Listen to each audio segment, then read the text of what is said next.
இங்க பாரு குண்டூஸ். குண்டூஸ் குண்டூஸ்னு கூப்பிடுறப்பெல்லாம் நிச்சயமா கூப்பிடுறியாக்குன்னு நினைச்சேயா. இப்பெல்லாம் தெரியுது நான் குண்டா இருக்கிறது உன் கண்ணுல உறுத்துதுன்னு. ஐயா, உன்னை கட்டிக்கிட்டு வந்தப்ப நான் ஒல்லியாத்தானே வந்தேன், அழகாத்தானே இருந்தேன்.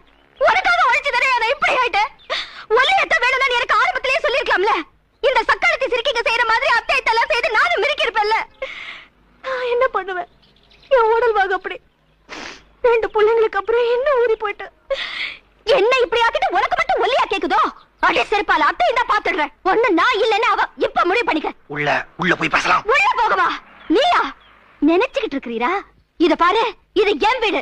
எனக்கு புருஷனா இருக்கிறவன் தான் இதுக்குள்ள கால் எடுத்து வைக்கலாம். அப்ப நான் புருஷன் இல்லையா? இருந்த இப்ப இல்ல. ஏன்னா இன்னொருத்தி கூட இப்ப நீ புருஷனா இருக்க. இத பார், ஒருத்தருக்கு ஒருத்தி தான் புருஷன் பொண்டாட்டின்னு தான் சொல்றாங்க. புருஷன் பொண்டாட்டிங்கன்னு சொல்றது இல்ல, தெரிஞ்சுக்க. நான் உனக்கு விசுவாசமா இருக்கேன்ல, அப்படித்தான் உனக்கும். எங்க என்